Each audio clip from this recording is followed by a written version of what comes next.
எல்லாருக்கும் வணக்கம். இப்போ பார்த்தீங்கன்னா விவசாய நண்பர்கள் அனைவருக்கும் வணக்கம். ஸோ இப்போ நம்ம பார்த்தீங்கன்னாக்கா மிளகா, வெண்டைக்காய் நடலாம் அப்படின்னு சொல்லிட்டு நம்ம வந்து நல்லா டிராக்டரில் வந்து ரொட்டேட்டரில் ரெண்டு சால் ஓட்டி, கலப்பையில் 2 சால் ஓட்டி, மொத்தம் 4 சால் நல்லா எருவு இறச்சி நல்லா புழுதி ஓட்டி வச்சுருந்தோம். இப்போ பார்த்தீங்கன்னாக்கா நம்ம மிளகா நடுறதுக்கும் வெண்டை நடுறதுக்கும் பார் ஓட்டின்னுக்கிறாங்க. ஸோ பாருன்னா அதாவது ஏலி அப்படின்னு சொல்லுவாங்க.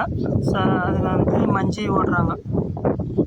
ஏரில் மஞ்சி ஓட்டி நம்ம வந்து மிளகாவுக்கு வந்து 3 அடிக்கு ஒன்றும், வெண்டைக்கு வந்து 2 அடிக்கு ஒன்றும் ஓட்டிக்கணும்னா நம்ம ரொட்டேட்டரில் களை வெட்டுறதுக்கு நம்மளுக்கு ஈஸியாக இருக்கும். ஸோ நம்ம சேனலை சப்ஸ்கிரைப் பண்ணாதவங்க சப்ஸ்கிரைப் பண்ணிக்கோங்க.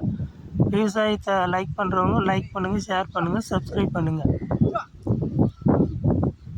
பார்த்திங்கன்னா மிளகா நாற்று வந்து 2000 நாற்றும், கத்திரி வந்து ஒரு 50 சென்ட்டு நடலாம் அப்படின்னு சொல்லி போட்டிருக்கோம்.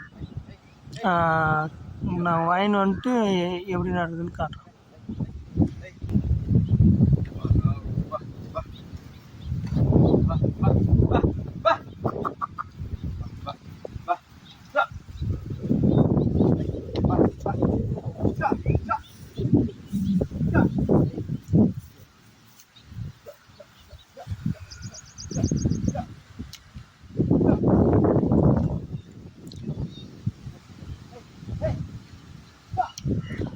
நம்ம வந்து இயற்கை விவசாயம் பண்ணலாம் அப்படின்னு முடிவு எடுத்து நம்ம இயற்கை விவசாயம் பண்ணுறதுக்கு தான் இப்போ ரெடி பண்ணுகிறோம். ஸோ நம்ம வந்து பஞ்சகாவியா, மீன் அமிலம், தேமூர் கரைசல், இந்த மாதிரி புளிச்சமூர் கரைசல், இந்த மாதிரி விவசாயம் பண்ணி பார்க்கலாம் அப்படின்ட்டு இந்த 2 கழனி சாம்பிளுக்கு போடலாம்.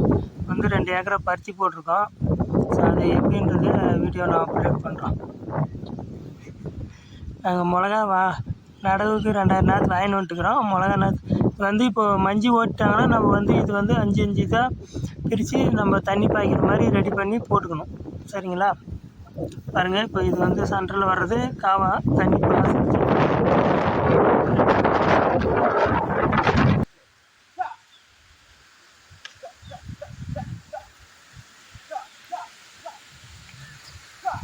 பாருங்கள். இந்த அளவுக்கு பெருசாக நம்ம வந்து இந்த மாதிரி மஞ்சி எலி வந்து ஓட்டி வச்சுக்கணும். சரிங்களா?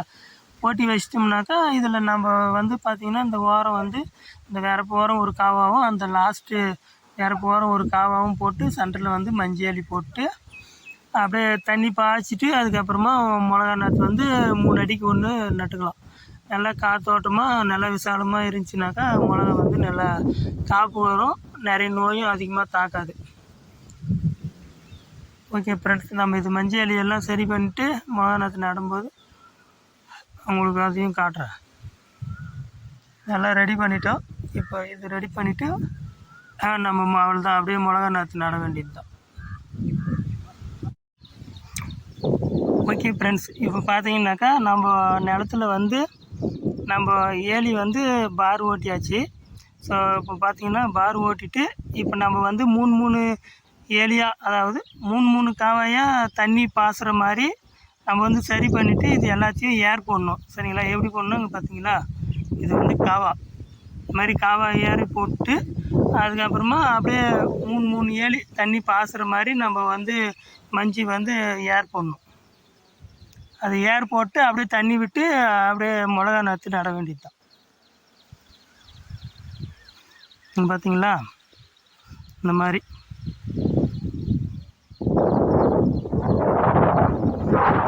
மூணு மஞ்சியாக கட்டிடணும். பாருங்கள், இதில் தண்ணி வந்து இதில் போகும். இந்த மஞ்சியில் ஒன்று இதில் போகிறது. இந்த மாதிரி 3 எலியாக போட்டு இந்த மாதிரி மஞ்சி கட்டி விட்டோம்னாக்கா அது பாட்டுக்கு தண்ணி பாயும். இப்போ நம்ம அடுத்து தண்ணி விட்டு மிளகா நாற்று எப்படி மிளகா நாற்று வந்து 2 அடிக்கு ஒன்று நடணும். சரிங்களா? கத்திரி நாற்றுனாக்கா நம்ம 5 அடிக்கு பார் ஓட்டிட்டு 3 அடிக்கு ஒன்று நட்டோம்னா எந்த அளவுக்கு செடி வந்து காற்றோட்டமாக நல்லா விசாலமாக இருக்குதோ அந்த அளவுக்கு நம்மளுக்கு வந்து செடி நல்லா காப்பு வரும். நம்மளுக்கும் உள்ளே போக மருந்து அடிக்கிறதுக்கு, பறிக்கிறதுக்கு எல்லாத்துக்குமே ஈஸியாக இருக்கும். சரிங்களா? ஸோ அடுத்து நம்ம தண்ணி கட்டும்போது மிளகா நடும்போது நம்ம எப்படி நடுறதுன்னு காட்டுறோம். சரிங்களா?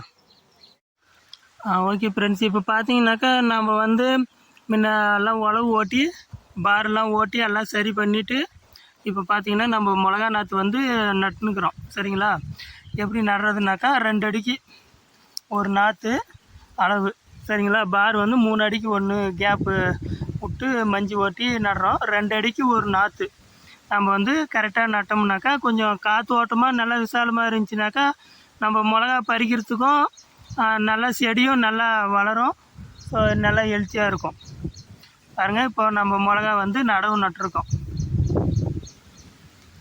பாருங்க. இது வந்து மிளகா நடவு நடுறோம். அடுத்து நம்ம கத்திரியும் நடுறோம். ஸோ நம்ம சேனல் லைக் பண்ணுங்கள், ஷேர் பண்ணுங்கள். இப்போ சிம்பிளாக நம்ம எப்படி உழவு ஓட்டுறதுலேருந்து எப்படி நடவு நடுறதுன்ட்டு ஒரு சிம்பிளாக சொல்கிறோம் பாருங்கள். ஃபஸ்ட்டு நம்ம வந்து 5 காலிப்பியில் நல்லா ஒரு சால் ஃபுல்லாக ஓட்டிடணும். ஓட்டிட்டு மக்குன எரு வந்து ஒரு கழனிக்கு ஒரு டிராக்டர் மாதிரி ஓட்டணும்.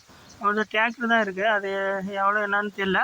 டிராக்டரில் அப்படியே சின்ன சின்ன ஊட்டியாக கொட்டி அப்படியே எரு இறச்சிட்டு அதுக்கப்புறமா 9 காலிப்பில் வந்து நல்லா 2 சால் ஓட்டிடணும். 2 சால் நல்லா ஓட்டிட்டு அதுக்கப்புறமா ஒரு 4 நாள் 5 நாள் கழித்து கொஞ்சம் களைலாம் செத்ததுக்கப்புறமா நம்ம ரொட்டவேட்டரில் 2 சால் நல்லா ஓட்டி புழுதி ஓட்டிட்டு அதுக்கப்புறமா நம்ம வந்து இந்த மாதிரி மஞ்சி பார் அமைச்சு நம்ம வந்து ஓட்டிக்கலாம். ஏன்னா புழுதி வந்து நல்லா சாஃப்டாக இருக்கும். ரொட்டேட்டரில் ஓட்டினோம்னா புட்டை கிட்ட எல்லாமே அப்படியே மஞ்சி நல்லா சாலிடாக பாருங்கள். நம்ம மண் எப்படி இருக்குது பார்த்தீங்களா, இந்த மாதிரி இருக்கும். இந்த மாதிரி இருந்துச்சுன்னா நம்ம ஓட்டி நம்ம பாட்டுக்கு மிளகா கத்திரி வெண்டை இந்த மாதிரி எது வேணாலும் நம்ம நட்டுக்கலாம் சரிங்களா. ஸோ கரெக்டாக கேப் விட்டு நம்ம என்ன பண்ணலாம். அதுக்கப்புறம் நம்ம வந்து இயற்கை வேளாண்மை பண்ணலான்றதுனால நம்ம வந்து பஞ்சகாவியா, மீன் அமிலம், தேமூர் கரிசல் இந்த மாதிரி இருக்கும். நம்ம பஞ்சகாவியா தயார் பண்ணுறது, மீன் அமிலம்லாம் எப்படி தயார் பண்ணுறதுன்னு நான் அடுத்தடுத்த வீடியோவில் சொல்கிறேன் சரிங்களா. ஸோ விவசாயத்தை விரும்புகிறவங்க லைக் பண்ணுங்கள், நம்ம சேனலை சப்ஸ்கிரைப் பண்ணுங்கள். Okay friends, thank you.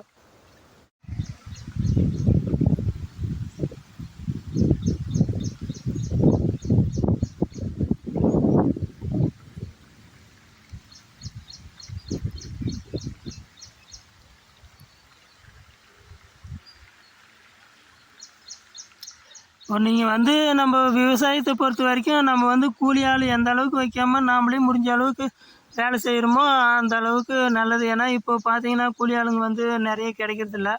எல்லாம் ஏரி வேலை அந்த வேலைன்னு போயிடுறதுனால நம்மளுக்கு கூலி ஆளுங்க வர்றதில்ல. அப்படியே வந்தாலும் வேலையும் ஒழுங்காக செய்கிறதில்ல. ஆனால் கூலி நல்லா வாங்கிடுறாங்க. பார்த்தாக்கா களை மேலே மண் தள்ளி விட்டு கொத்தி விட்டுறாங்க. அதனால் நம்ம ரொட்டேட்டர் வச்சுருக்கிறதுனால நம்ம பார் வந்து கொஞ்சம் பெருசாக ஓட்டினோம்னா ரொட்டேட்டரில் உள்ள ஓட்டக்குள்ள நம்மளுக்கு ஈஸியாக இருக்கும். அப்படின்றதுனால வேலை வந்து நாங்களே தான் நடுறது, அப்படியே கொத்துறது எல்லாமே நாங்களே 2 பேர் தான் செய்கிறோம். ஸோ அந்த மாதிரி முடிஞ்ச அளவுக்கு ஆள் வைக்காமல் நம்மளே செஞ்சுக்கலாம். நம்மளால் எவ்வளோ செய்ய முடியுமோ அந்த அளவுக்கு நம்ம பாட்டுக்கு நம்ம வேலையை செஞ்சுக்கலாம். ஆளுங்களாம் கூப்பிட்டா அவங்களாம் கதை பேசிக்கணும், ஒழுங்காக வேலையும் செய்கிறதில்ல. எல்லாம் காசு 200ரூவா 300ரூபான்னு கூலி ஏற்றின்னு போயின்னு இருக்கிறாங்க. ஆனால் வேலை தான் செய்கிறதில்ல. ஸோ அதனால் முடிஞ்ச அளவுக்கு ஆள் வைக்காமல் நம்மளால் எவ்வளோ செய்ய முடியுமோ அந்த அளவுக்கு நாம்ளே வேலை செஞ்சுக்கலாம். Okay friends, thank you.